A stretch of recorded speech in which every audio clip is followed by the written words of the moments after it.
they used to shoot at wolves and deer. Those loyal to the British crown wear pine twigs in their hats. Those who call themselves American patriots have slipped a piece of paper into theirs.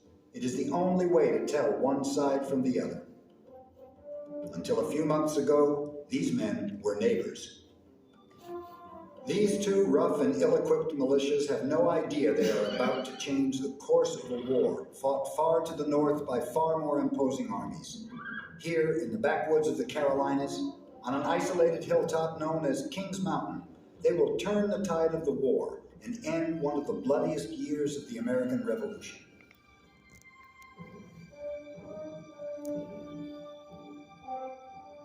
"1780 has been a dark year for the Patriot cause.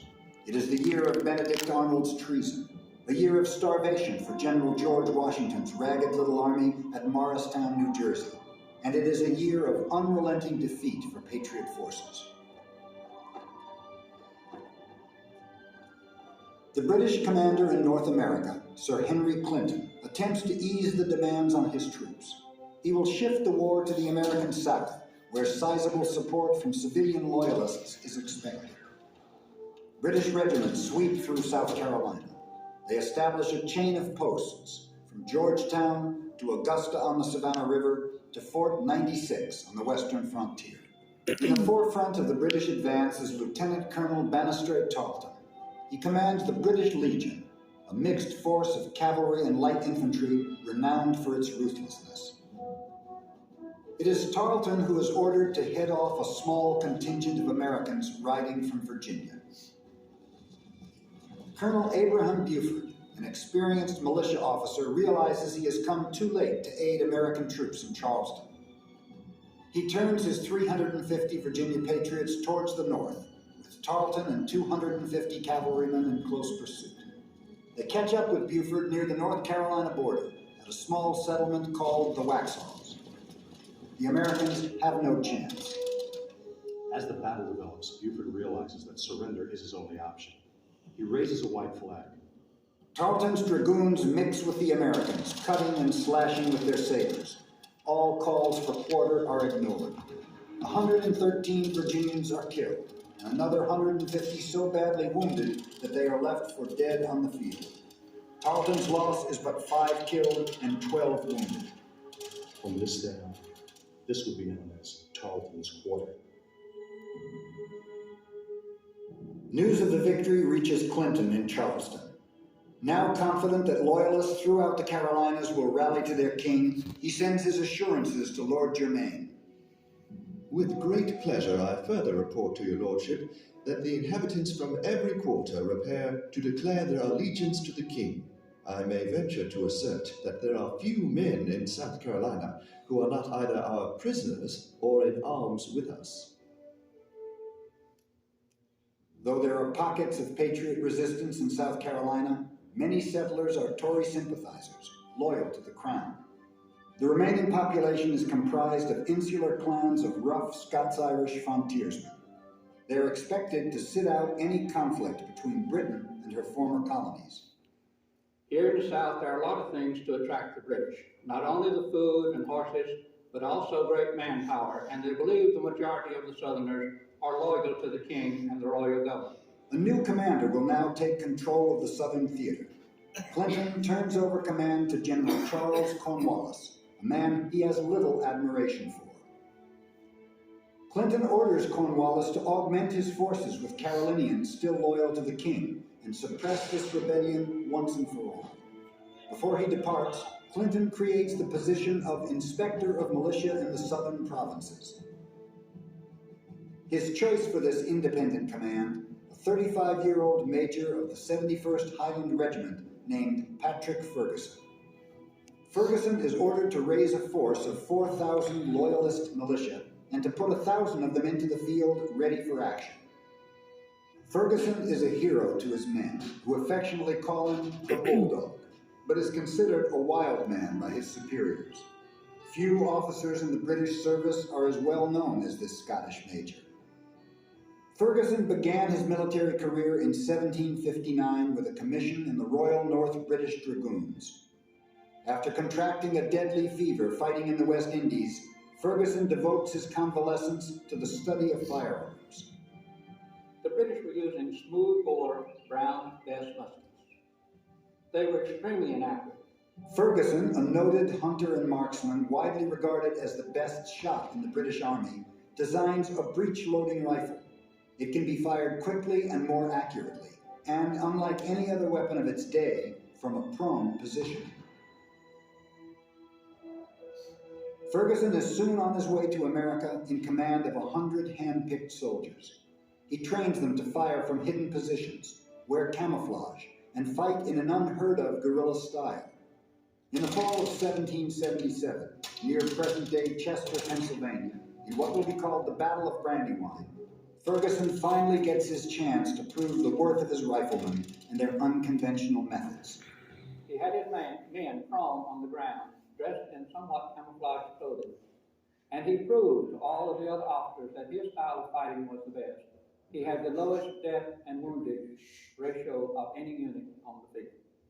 It is during a scouting expedition just before this battle that a remarkable incident occurs, one which could potentially change the outcome of the Revolution and American history. A high-ranking American officer rides within 100 yards of where Ferguson is hiding. Captain Patrick Ferguson, the best shot in the British Army, takes careful aim at the American general, who now turns to look at him. The officer's name, General George Washington. Ferguson has Washington and the fate of the American Revolution within his sights, but at the last moment, the Scotsman holds his fire. As I was within that distance at which in the quickest firing I have seldom missed a sheet of paper, and could have lodged half a dozen balls in him or about him before he was out of my reach. But it was not pleasant to fire at the back of an unoffending individual who was acquitting himself very coolly of his duty, so I let him alone. Within moments of this gallant act, the Battle of Brandywine is underway. Ferguson is seriously wounded, his right elbow shattered by a rifle ball. In the weeks that follow, Ferguson retrains himself to write with his left hand, then to fence, then to fire a weapon. Unable to signal commands and hold the reins of his horse, he equips himself with a silver whistle and devises a series of signals to direct his troops. Some 9 months after being wounded, Ferguson returns to active duty, having lost his specially designed rifles and guerrilla fighters during his long convalescence. Ferguson still distinguishes himself at the battles of Monmouth and Charleston, drawing the attention of Sir Henry Clinton. In this brave and idiosyncratic leader, Clinton sees a man who can appeal to the Carolina frontiersmen and draw them to the British side. Without consulting his other commanders, Clinton handpicks Ferguson to recruit and command all the militia in the Southern Theater. From the start, Ferguson clashes with Cornwallis and the other British top commander, Lieutenant Colonel Banastre Tarleton, the man who led the killing of the wounded during the recent Waxhaws massacre. Despite the opposition of Cornwallis and Tarleton, Ferguson's recruitment efforts are a remarkable success. His loyalist militia swells to 4,000 recruits, with more than 1,000 soon in the field under arms. Among the civilians who attach themselves to Ferguson are 2 ladies of questionable repute. They provide a number of services for the personable commander, including washing his linen. Ferguson had 2 ladies that traveled with him, both with the name of Virginia, Virginia Sowell and Virginia Paul. Some of the soldiers laughed and joked that Ferguson was really a smart man, because no matter which ear he whispered sweet nothings into, he would not call her by the wrong name. While Ferguson recruits his loyalist militia, Lord Cornwallis advances northward with his main army, establishing a chain of fortified posts throughout South Carolina, at Augusta, at 96, at Rocky Mount, and at Camden. As the British advance, American dissatisfaction grows with General George Washington. The war seems to be dragging on endlessly. Congress, without consulting Washington, assigns command of all Southern forces to General Horatio Gates, called the Hero of Saratoga. Gates, reinforced by North Carolina militia, immediately advances toward the British outpost at Camden. The aggressive general pushes his 3,000 men too hard and too fast.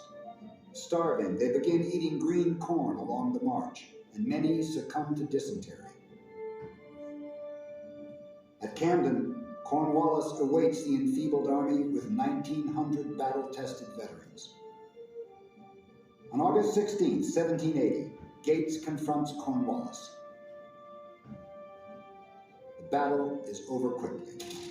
The Redcoats rout the American militia and cut down the stalwart Continentals. General Gates is among the first to flee the field of battle. His northern laurels, as one wag puts it, turn to weeping willows in the south. Cornwallis claims 800 Americans dead or wounded, and another 1,000 taken prisoner. Then Tarleton and his men arrive, and as in the wake of the Waxhaws massacre, they act without mercy. The victory is complete. The road to North Carolina and beyond is wide open. With the August defeat of the Americans at Camden by the British, the last regular Patriot troops have been routed and driven out. The civilians left behind turn on each other, Patriot sympathizers against those still loyal to the crown.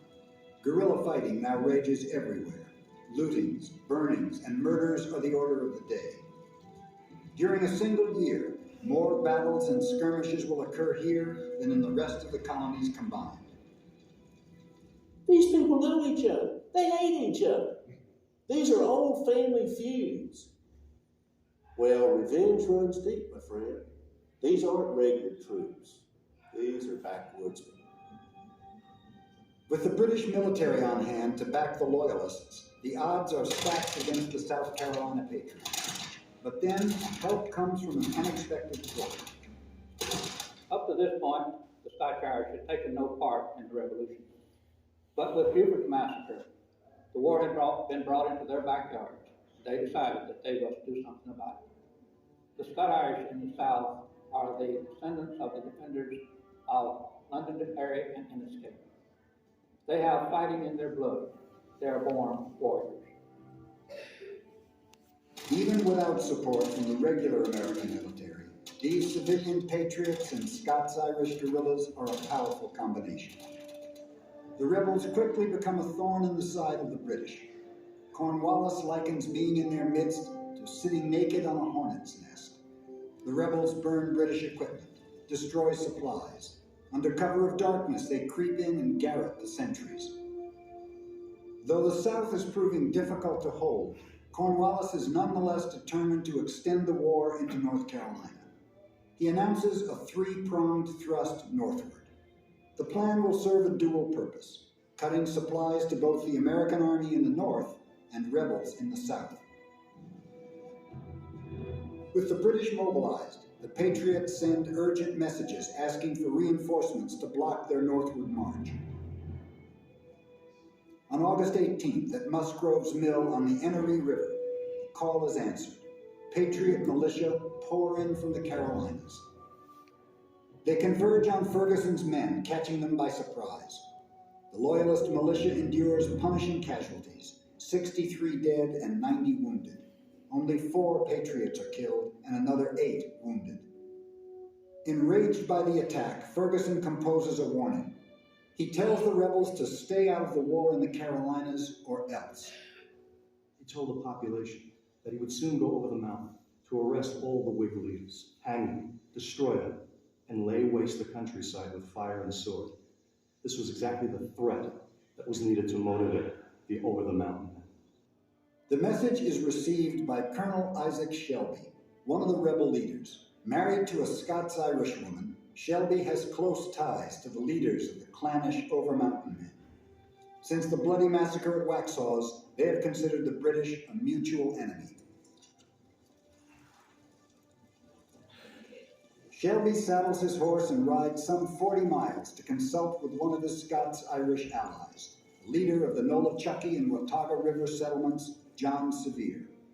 Shelby and Sevier relay Ferguson's threat to all the over-mountain men living in the Blue Ridge Mountain settlements. The rebels do not take lightly Ferguson's threat to subject their homes to fire and sword. Ferguson's proclamation became a threat that every single rifleman took personally. Now it was their time to wage war against the British. The rebels are to rendezvous at the sycamore shoals of the Watauga River on September 25th. They come with their long rifles, their horses, and their seething anger. They wear fringed and tasseled hunting shirts and carry knives and tomahawks. There is not a uniform, a bayonet, or a tent to be found among them. A veteran of that march later described their mood. Every man considered himself a soldier. He had his horse and his rifle, which he knew how to use. When fighting came on, everyone fought for himself, officers as well as men. The best officers were those who fought best. As among the Indians, the officers were leaders rather than commanders. As they cross over the mountains, they are reinforced by another 350 North Carolinians and another 400 South Carolina militiamen. But Ferguson is well informed by Tory spies of the movements of the Over-Mountain men. On October 6th, he sends an urgent dispatch to Lord Cornwallis at Charlotte. I am on my march toward you by a road leading from Cherokee Ford north of Kings Mountain. 300 or 400 good soldiers, packed dragoons, would finish this business. Something must be done soon. But Cornwallis, ill with a bad cold, does not respond, even though he is less than 40 miles away. The usually contentious Tarleton also cannot be lured from his sickbed, for he has a fever as well. Whether it is illness or the enmity Ferguson has earned, Ferguson is on his own. He marches his 1,000 men eastward toward Kings Mountain, an isolated peak rising out of the wooded countryside. Ferguson selected this ground for his battle site because it reminded him of the Castle Hill in Edinburgh, Scotland. It was easy to defend it, he thought. Throughout the night of October 6th, 910 mounted men, followed by almost as many men on foot, march on Kings Mountain. Ferguson knows they are coming. He could easily retreat a few miles to Cornwallis's encampment at Charlotte, but he will not be moved. Here, at Kings Mountain, he will make his stand.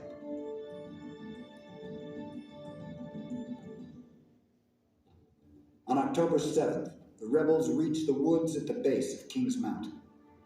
Now is the time to strike a blow for liberty, to eliminate the British threat in the Carolinas, once and for all. They swarmed around the base of the mountain and began their climb, up over the rocks, through the trees and bushes. As Ferguson's men prepare for battle, the patriots encircle them. The most respected rebel leaders are here. Among them is Colonel Isaac Shelby, the man who first received Ferguson's warning not to join the Patriots. He has recruited several other rebel commanders who bring 400 Virginians and 160 Carolina veterans. Ferguson, who has estranged both British commanders, Colonel Tarleton and Lord Cornwallis, is on his own.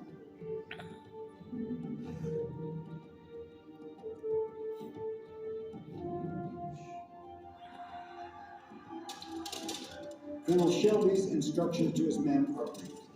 Don't wait for the word of command. Let each one of you be his own officer, taking every care you can of yourselves. If in the woods, shelter yourselves and give them Indian play. Advance from tree to tree, pressing the enemy, killing and disabling all you can.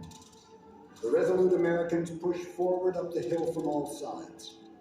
Their watchword, shouted as they charge, is Buford, the name of the commander whose troops were butchered at Waxhaws by the British. Ferguson's men hurriedly form ranks and fire volley after volley, but their position atop the crest sends their shots high. Ferguson, the best shot in the British Army, an innovator of rifle design, will fight this battle with only the inaccurate Brown Bess musket and the bayonet.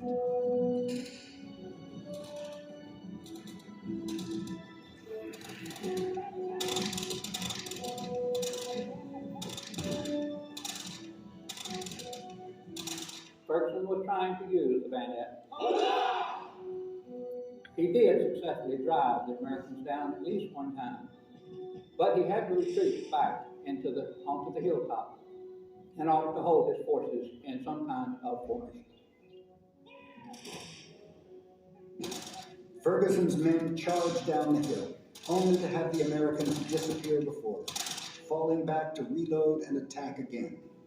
Ferguson finally realizes that the bayonet charges are unsuccessful against the mountain man to ascending the mountaintop. The Americans' Pennsylvania rifles proved far more accurate than British muskets, and the Tory ranks begin to thin.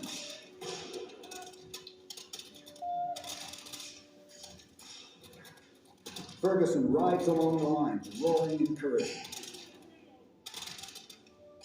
Ferguson, with his sword in his left hand and his silver whistle in his mouth, making shrill commands across the mountaintop, sees Loyalist forces raising the white flag, but he charges up, knocks the white flag out of their hands.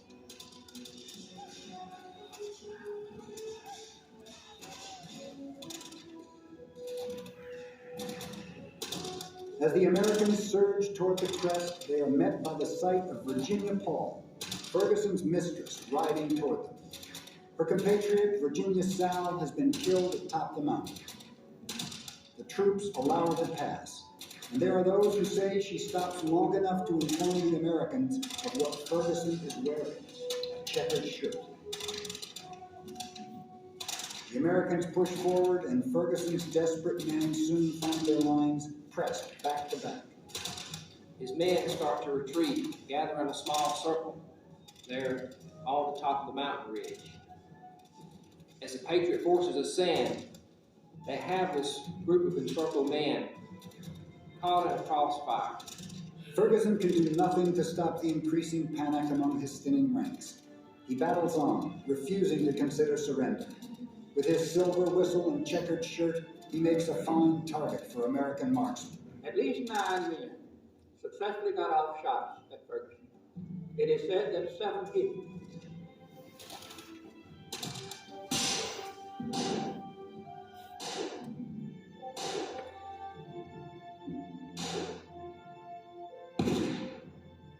That sudden blast of 7 heavy balls lifted Ferguson up out of the saddle and slammed him from the horse.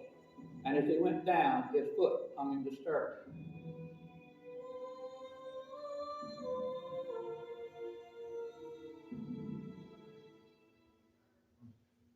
On the mountain crest, the encircled Tories try to surrender, but the Americans pay no heed. They fire deadly shots among the group, even though the men are waving a white flag. The Patriot forces keep yelling, "Give them Buford's play, give them Buford's play." But this time it is the Americans who give no quarter. Rifle, tomahawk, and knife take a terrible toll among the helpless Tories, until Shelby and the other colonels regain control over their men. It had all taken but an hour. The Americans have lost less than 50 men, while killing 150 British, wounding an equal number, and taking some 800 prisoners. The Overmountain men and Carolina militia, undisciplined to begin with, now become increasingly unmanageable once the battle is won. On Saturday, October 14th, a court-martial is convened in the forest, and 36 Tories are sentenced to death. By torchlight, the Patriot mob hangs their prisoners in groups of 3. Declares one Patriot militiaman, "Would to God every tree in the wilderness bore such fruit as that!" Shelby and the commanders finally manage to regain control over their men, but not before 9 Tories are hanged, their bodies left dangling from the trees. The Patriot forces quickly disperse, the Overmountain men heading back across the Blue Ridge into the backcountry. But they have turned the tide. News of the victory sweeps the country. Rebels flock to join the cause. British loyalists rethink their position. The British will find no help from Tory sympathizers now. Up until this moment, they had always believed that the great army of the British Empire could not be defeated. But this was their first opportunity to see that the determined Americans could and possibly would win this war.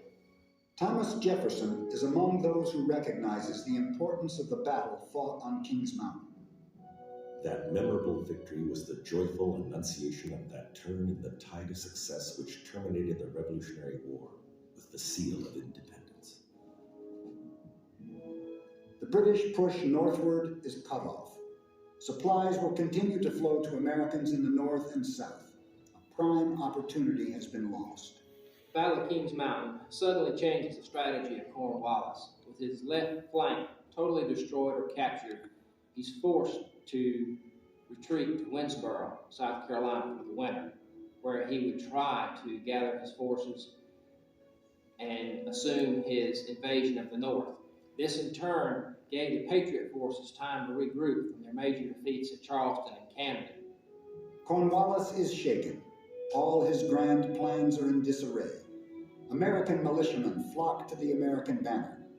At the Cowpens on January 17, 1781, troops under the command of Colonel Daniel Morgan crush Banastre Tarleton's legion, killing over 100 and capturing 700 men. Cornwallis turns northward toward his fate in the complete surrender of his army at Yorktown, Virginia on October 19, 1781. To Sir Henry Clinton in New York, the road to Yorktown began at Kings Mountain. The instant I heard of Major Ferguson's defeat, I foresaw most of the consequences likely to result from it. The check so encouraged the spirit of rebellion in the Carolinas that it could never be humbled.